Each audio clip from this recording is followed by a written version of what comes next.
అభ్యర్థులను ప్రకటించారు, దానికి అనుగుణంగా పనిచేస్తూ ఉన్నాం. కానీ అధికారం ఉన్న కాంగ్రెస్ పార్టీకి అభ్యర్థులు కరువయ్యారు. మీరు అక్కడ టీచర్స్ ఎమ్మెల్సీ క్యాండిడేట్ కాంగ్రెస్ పార్టీకి, ఇక్కడ టీచర్స్ ఎమ్మెల్సీ క్యాండిడేట్ కాంగ్రెస్ పార్టీకి. ఇక బీఆర్ఎస్ పార్టీ చూడ అడుచుకుంటారు. బీఆర్ఎస్ పార్టీకి నా గ్రాడ్యుయేట్ కాన్స్టిట్యున్సీకి అభ్యర్థులు లేరు, నా టీచర్స్ ఎమ్మెల్సీ కూడా అభ్యర్థులు లేరు. బీఆర్ఎస్ పార్టీకి అభ్యర్థులు కరువారు, కాంగ్రెస్ పార్టీ కూడా అభ్యర్థులు కరువారు. నాకు తెలిసి దేశంలో అధికార పార్టీకి అభ్యర్థులు కరువైంది కేవలం తెలంగాణ రాష్ట్రంలోనే.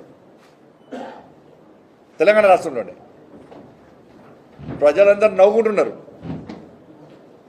అదే కాంగ్రెస్ పార్టీ పరిస్థితి గిదా, అభ్యర్థులు కరువైన పార్టీ కాంగ్రెస్ పార్టీ, అభ్యర్థులే లేని పార్టీ బీఆర్ఎస్ పార్టీ.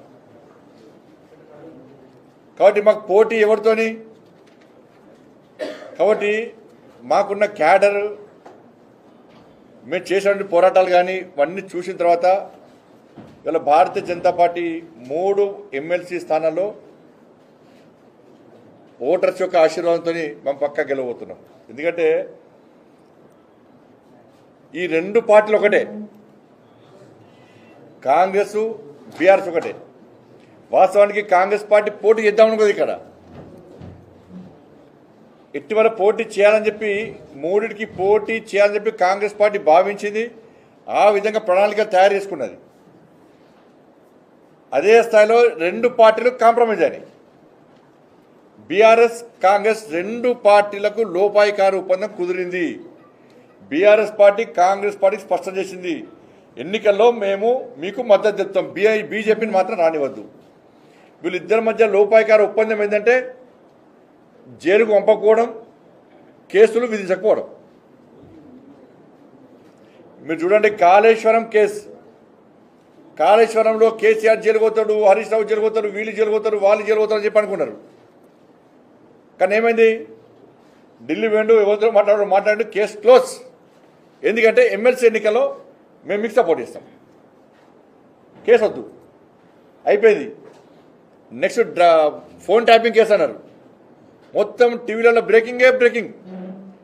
ఇంకా 2 అరెస్ట్ చేస్తాము, 3 అరెస్ట్ చేస్తాము, జైలు ఉన్న వాళ్ళు స్టేట్మెంట్ ఇచ్చారు, కేసీఆర్ పేరు వచ్చిందల్లా, ఇవన్నీ చేశారు. కనీసం నోటీస్ చేయాలి. మళ్ళీ ఏమైంది? మళ్ళీ ఎమ్మెల్సీ ఎన్నికల్లో కాంప్రమైజ్, మేము పోటీ అయ్యాము. డ్రగ్స్ కేసు కాంప్రమైజ్ అయ్యారు. ఫామ్ హౌస్ కేసు అయితే రేపు అరెస్ట్ చేస్తామన్నారు. ఫామ్ హౌస్ కేసు కాంప్రమైజ్ అయ్యారు బీఆర్ఎస్ పార్టీ కాంగ్రెస్ పార్టీ. ఈ ఫార్ములా రేస్ కార్ రేస్ది సుప్రీంకోర్టు ఇచ్చింది, విచారణ చేసుకోవచ్చు, అరెస్ట్ చేసుకోవచ్చు అని. హైకోర్టు ఇచ్చింది, విచారణ చేసుకోవచ్చు, హైకోర్టు అరెస్ట్ చేసుకోవచ్చు అని చెప్పి. మరి విచారణ ఎందుకు ఆగింది?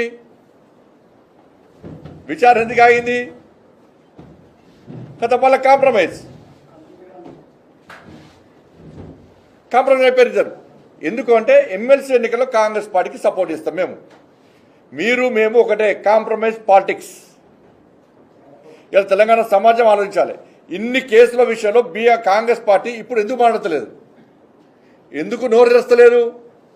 బీఆర్ఎస్ పార్టీ కేసీఆర్ కుటుంబాన్ని అది చేస్తాం, ఇది చేస్తాం, అవినీతి కుటుంబం, అక్రమాలు చేసిరు, తెలంగాణ ప్రజలు మొత్తం దోసుకున్నారు, బతుకులు సర్వనాశనం చేసిరు అని చెప్పి ఇదే కాంగ్రెస్ పార్టీ ఎన్నికల ముందు మాట్లాడింది, అధికారులకు వచ్చినాక మాట్లాడింది, అరెస్ట్ చేస్తామన్నది. మంత్రులు చెప్పారు దీపావళి ముందే వస్తుందన్నారు, సంక్రాంతికి గొర్రెలను ముందే వస్తామన్నారు, దసరాకు సంక్రాంతికి ముగ్గులు ముందే వేస్తామన్నారు. ఏమేమి ముగ్గులేడవా, మీ కోసులేడవా, మీ పటాకులేడవా? ఏంటంటే ఇద్దరి మధ్య లోపాయికార ఒప్పందం కుదుర్చుకొని భారతీయ జనతా పార్టీని అడ్డుకోవడానికి వీళ్ళు ప్రయత్నం చేస్తున్నారు. కాంగ్రెస్ పార్టీకి ఎందుకు ఓటేయాలి ప్రజలు? వాళ్ళ నిరుద్యోగ భృతి 4,000 రూపాయలు ఇస్తున్నారు.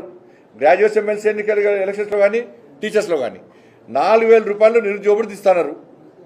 ఇవాళ 14 నెలలు నడుస్తున్నది. వాళ్ళ ఒక్కొక్కరికి 56,000 రూపాయలు ఇవ్వాలి.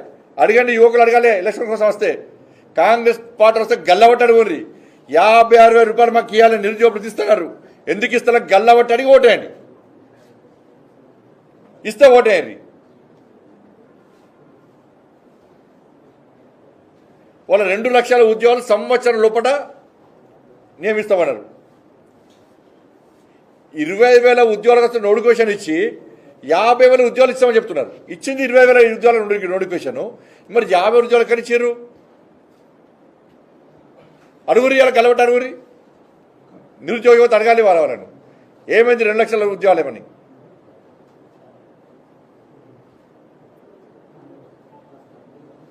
ఇవాళ 18 సంవత్సరాలు దాటిన మహిళలందరికీ స్కూటీ ఇస్తున్నారు. స్కూటీ పోయింది. దాంతోపాటు 6 గ్యారెంటీలు పోయినాయి.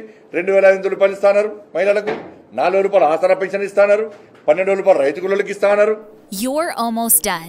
15,000 రూపాయలు రైతు భరోసా ఇస్తా అని చెప్పి 22 లక్షల మందికి ఇవ్వాలని చెప్పి సాక్షాత్తు వ్యవసాయ శాఖ మంత్రి అయిపోయింది. ఇంకా పెండింగ్ ఉందని చెప్పండి. ఇలా ఫీజు రియంబర్స్మెంట్ యాజమాన్యాలన్నీ కూడా ఇబ్బంది పడుతున్నాయి. వాళ్ళ ఆ యాజమాన్యాలు కసితో ఉన్నాయి. ఎప్పుడు అవకాశం దొరుకుతారా కాంగ్రెస్ పార్టీ గుణపాఠం చెప్పాలని చెప్పండి. 8,000 కోట్ల రూపాయలు, దాదాపు 7,000 కోట్ల రూపాయలు ఫీజు రియంబర్స్మెంట్ ఇవ్వాలి. వాళ్ళ పరిస్థితి చాలా ఘోరమైన పరిస్థితి. ఇది కాంగ్రెస్ పార్టీ ఇచ్చిన హామీలు. ఇలా ఉద్యోగులకు సంబంధించి కూడా పిఆర్సీ ప్రకటిస్తామన్నారు. 22 నెలలే నా పిఆర్సీ కమిటీ మీటింగ్ లేదు, వాళ్ళ ఒపీనియన్ తీసుకోవడం లేదు,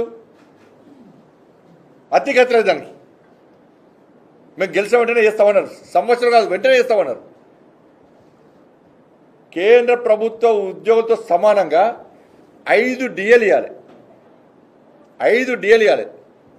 మేము కొట్టాడితే ఒక్క డిఏ ఇచ్చిండి, 5 డిఏలు పెండింగ్ ఉన్నాయి. మళ్ళీ 5 డిఏలు ఇవ్వాలి.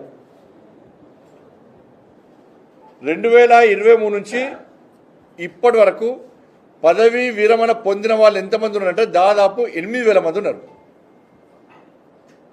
వాళ్ళ ఒక్కొక్కరికి 40-50 లక్షల రూపాయల రిటైర్మెంట్. ఈ వీడియో మీకు నచ్చినట్టయితే లైక్ చేయండి, 10 మందికి షేర్ చేయండి. అలాగే కామెంట్ల రూపంలో మీ అభిప్రాయాలను మాతో పంచుకోండి. Nationalist hub group of channels ను సబ్స్క్రైబ్ చేసుకుని తెలుగునాట జాతీయవాద జర్నలిజాన్ని ప్రోత్సహించండి. ఈ వీడియో కింద ఉన్న బెల్ ఐకాన్ పై క్లిక్ చేయడం మర్చిపోవద్దు.